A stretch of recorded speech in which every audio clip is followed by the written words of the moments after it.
Hey, good evening. Well, the subject of my little talk tonight has been inspired by a letter that I received because of something that was seen on the video. Now, at the moment we have a dear friend who is trying to get his fiancée over to New Zealand, and part of that process is in being able to prove, and I should actually delete the idea of it being for New Zealand.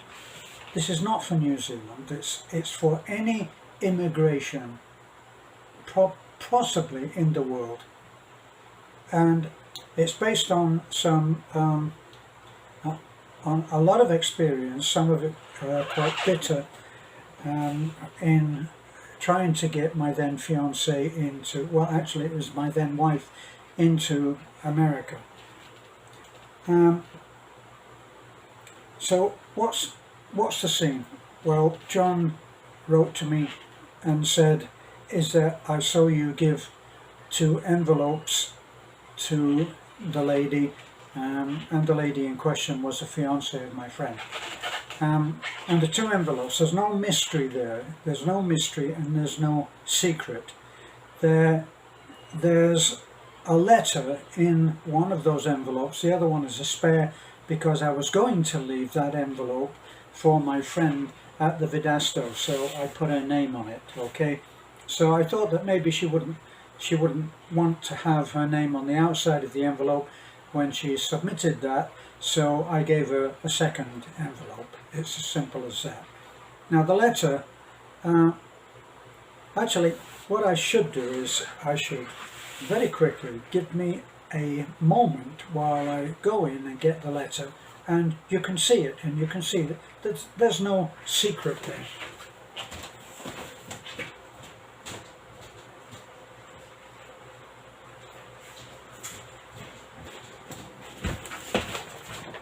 Okay, I'm back. Now, this is just the rough draft scribbled out, and what I've done is, because I haven't spoken to my friend about this, I don't think that he would have any objection to his name being known, because he's already answered one comment of John, who also wrote to me. But here's the letter.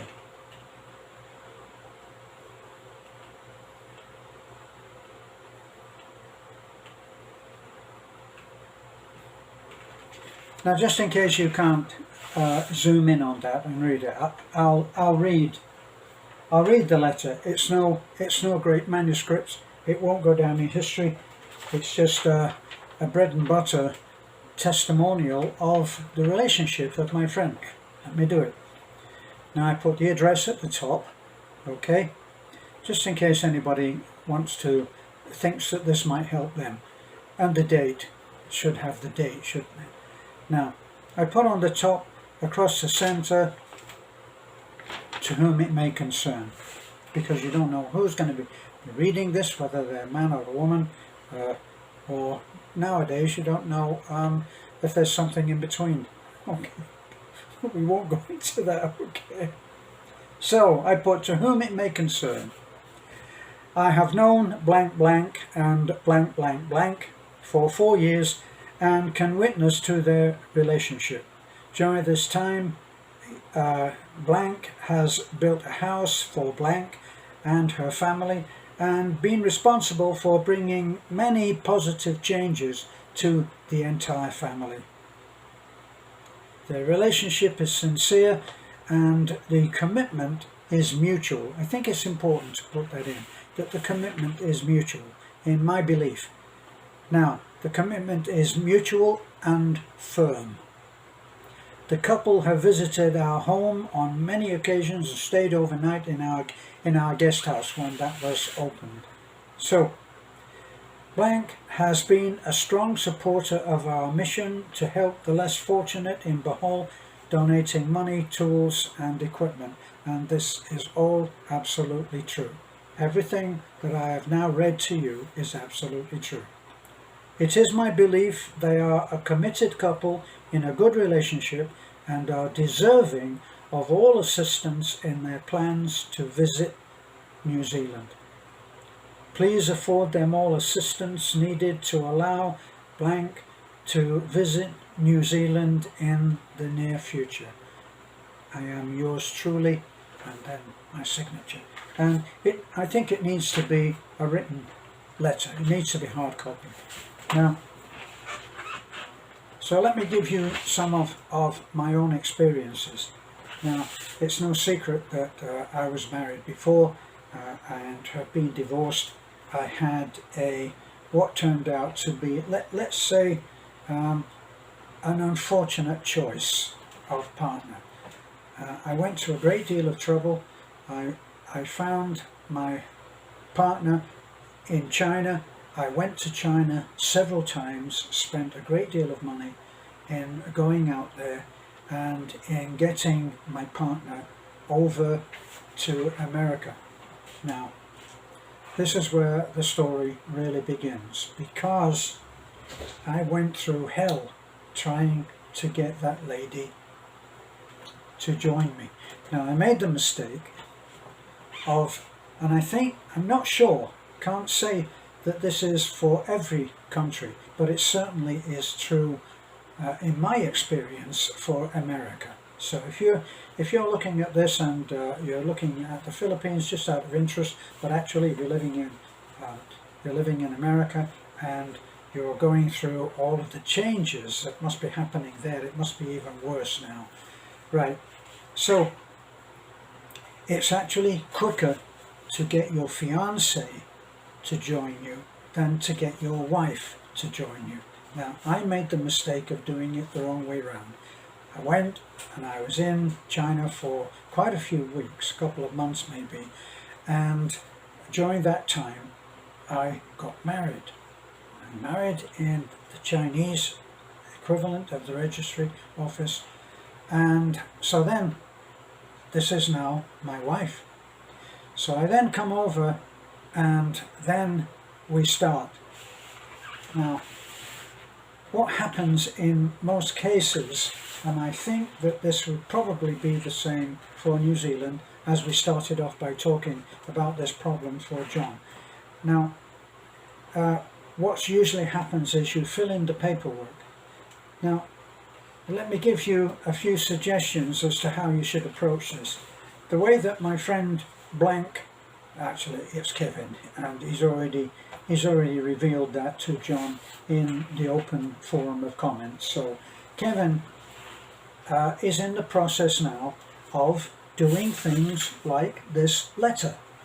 Now, what this letter does is it establishes that more than one person believes in this relationship and is prepared to put their belief in writing and sign it, which of course I was. Which brings me to another thing. I always think that it's best to tell the truth. So I know that lots of people have great imaginations and can bring about all kinds of reasons that something should happen. I don't believe in that. And if it is that you are perhaps looking at this video with the intention that I'm going to show you some tricks, may as well hit next now and go somewhere else, because I'm really only interested in talking about true, loyal, committed relationships of people who are trying to be united, in some cases reunited. But back to my experience. While I was in China, we secured a interview, and we went along to the Chinese, to the embassy, the consulate in Guangzhou, which was a very unpleasant experience altogether. Now, I wasn't allowed to go in with my wife into the interview. She went into the interview. Her English was very limited at the time, so she wasn't able to give good a good impression of herself.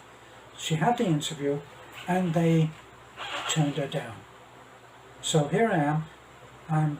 I'm married. I'm an American citizen, and my wife is in China, and she has been refused entry into my country. So we were then at the time that she was refused, we were told, right, and it wasn't just me that was there. There were 4 or 5 different guys that were there, Westerners that were there, and they'd all been refused. And we were told that we could go the next day and find out why. Now, I went the next day, and I was sitting with a load of guys, and I was listening to their experiences of being refused, that their fiancés, wives, whatever, had been refused. One was an American, had a child in China, had lived in China for, I think, let's say a couple of years at least, maybe 3 years, and now wanted to return home with his family. And the boy was about 2 or 3 years old, so he must have been there thinking about it probably for, say, 4, maybe 5 years, and now he wanted to come home. His wife went for the interview, and she was refused, and there he was the next day, and he was told that she had been refused because she didn't have, or the family didn't have a home to go to. So they were refused. So now they're stuck in another country, and they want to go home.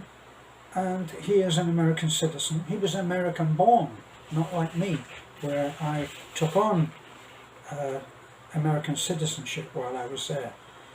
So the other guy, the next guy told his story. We were all telling our stories. The next guy told us his story. He had been traveling to and from China quite a lot, was a frequent traveller. His work took him to different countries, and his wife was in China, was living in China. He was refused. Now he was about to find out. He didn't know why he had been refused. Oh, wait a minute, I remember now. This is a few years ago, okay, so forgive me. They wanted to see more pictures of his children growing up. He had a family who had grown up in China, but in order to know that the relationship was as he was offering it, they wanted to see more pictures. Let's see some more pictures of, and refuse him on that basis. Now the next guy, almost impossibly, was a sheriff. He was a sheriff in America, so in the Midwest, as I remember it. In other words, he wasn't in LA or New York City or something like that. He was a sheriff in a fairly small to medium town in America, in the Midwest. They had refused him because they wanted to see the receipts for the credit card receipts for his flight to China. Now, all of this is absolutely true. This is exactly what my experience was, sitting there in the American consulate in Guangzhou in China. Now, so what are we all to do? Now, when I went in for my explanatory interview, where they were going to explain why I had not, or my wife had not been granted entry into the US, the man who was there looked at it and said, actually I can't actually see any reason for why you should have been refused, rejected. He said, I can't see any reason. You've provided us with everything that we've asked for, but the lady that interviewed you has denied your application. Now from this is what, and from subsequent experiences later, this is what I really believe happens, but it is only my opinion based on my experiences. I believe that for places, for the America, for the US, on their staff they have people who are the yes people, and then maybe only one who can do a great deal of damage. One person will be a no person, and that no person has total authority and total she or he will not be accountable in any way to any upper authority. If she says no, then the answer is no. And if the only reason that she has is, it just didn't feel quite right to me, they say, okay. I hear different stories about, say, the customs at the airport or the seaport, and they're coming in and they see somebody, and just purely on an intuitive guess, an intuitive gut feeling, they say, that one, I want to see that one. And then they can go through all of that luggage, right down to the dirty underwear and dirty socks, and look at everything, and no one will say, hey, why did you choose that person? What the hell were you No, that doesn't happen. So, knowing this, how can you prepare? First of all, how can you prepare? In the hope that you will not get the no person, and the person that you provide all of your documents to will accept them. Now, you need to show what immigration has always wanted to know is this, what I am being presented with now, is it real? Now, how do you know whether something is real or not? Well, if the person is telling them that they've spent 2 months in that country of the prospective, the fiancé or the wife, then they'll want, well, what did you do in that 2 months? Now, that's where you keep all your bus tickets, you keep all of your hotel rooms, receipts, every penny that you spent, the hotels, the theme parks, the bus trips that you went on, the tours, the days at the beach, the going out to dinner with the family, or everything, every single receipt that you paid for, every single photograph, every single email that you ever sent saying I love you, all of that overload. When I went, in this particular case, to China, I went with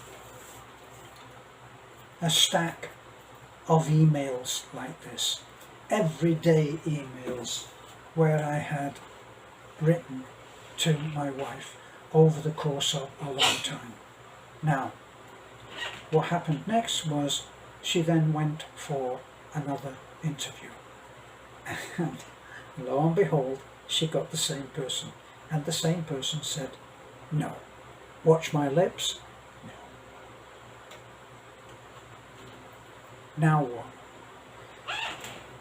What I was trying to convey in the relatively short email that I just sent to my subscriber John, who is, his problem is to get his fiancée to enter New Zealand.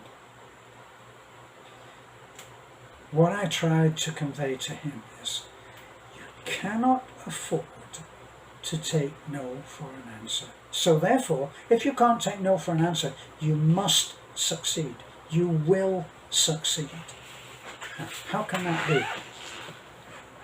The problem is that when we are disappointed and feeling negative and feeling at a loss and as if we can't win, which, believe me, well, if John were here to speak and Kevin were here to speak, they would back me up on this. You can get very downhearted about it because you want the loved one to be there with you, and she's not, and somebody is saying no.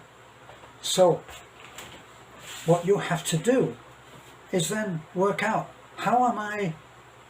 who can help me change this?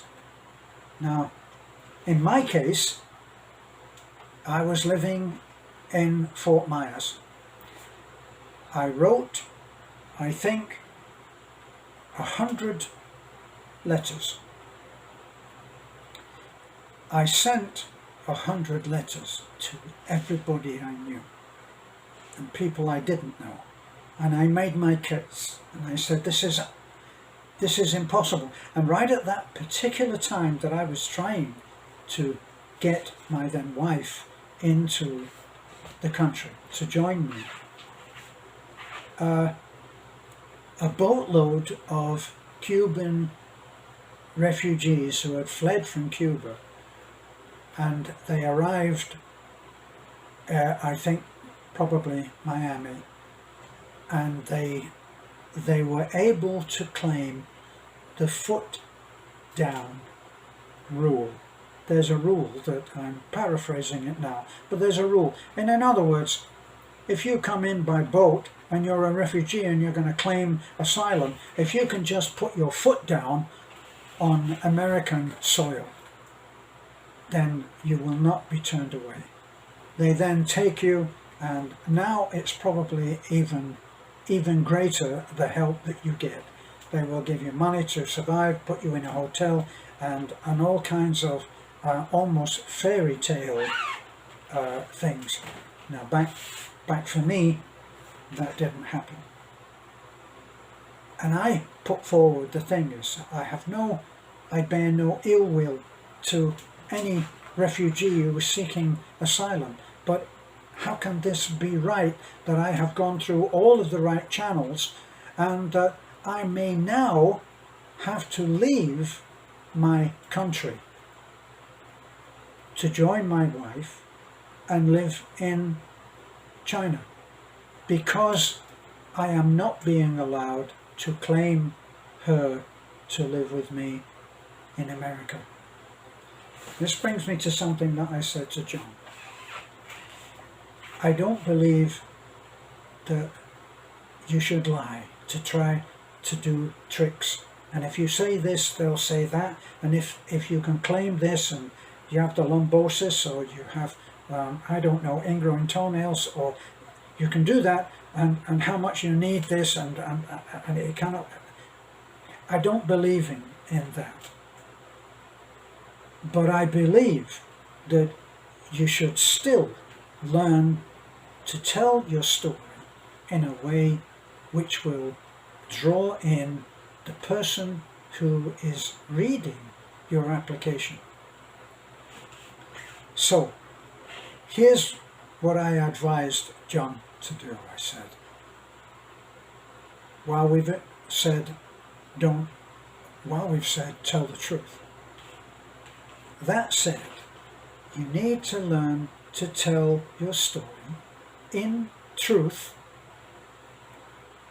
in the best way it can be told.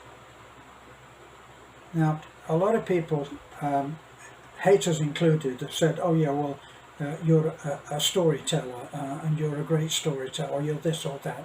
And then others have said, yes, well, by his own admittance, he says that he is a teller of tall tales. That was one of the things that I said when I was writing, and I was trying to pull people in to read my stories. And I said, I'm a teller of tall tales, some of them true. Now, if you've watched any of my videos where I talk about stories and read some of the stories of great writers like John Steinbeck and Truman Capote, two of my favourite writers.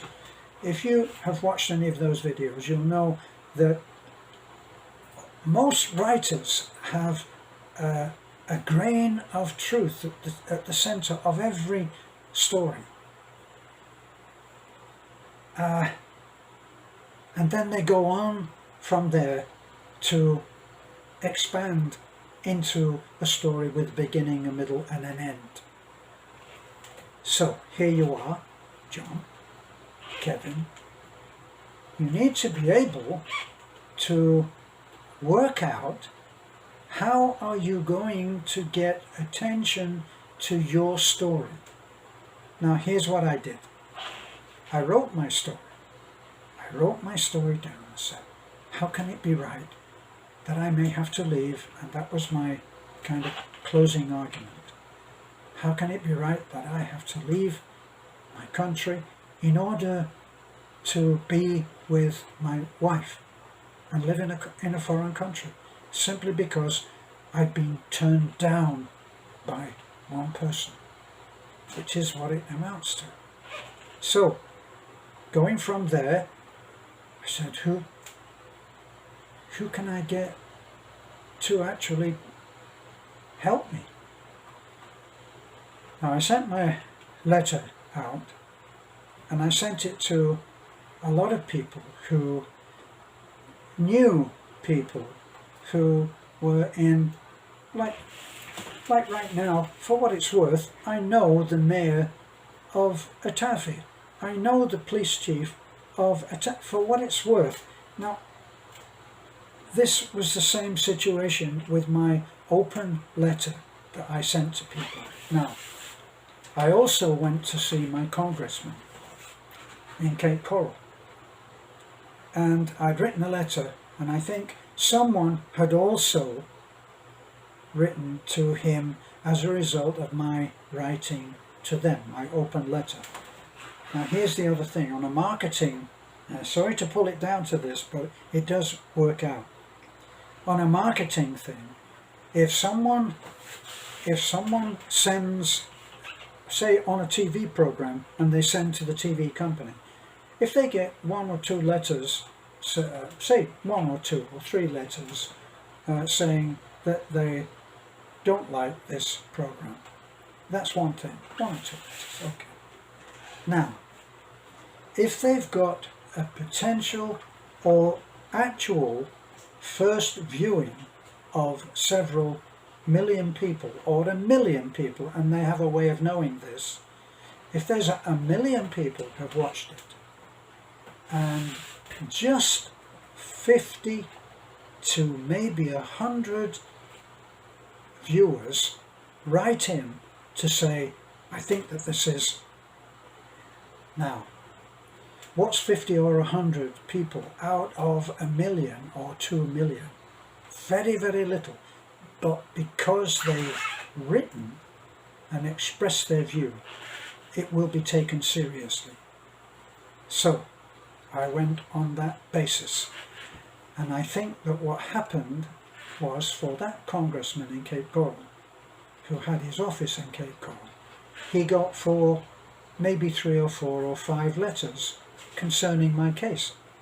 So he said to his worker who deals with this, I want this handled.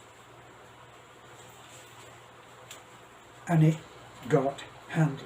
And at first, the embassy in Guangzhou were saying, oh no, we haven't been able to do anything because of the time difference and everything. He then got in touch with them and said, I want this handled. And because I'd gone and expanded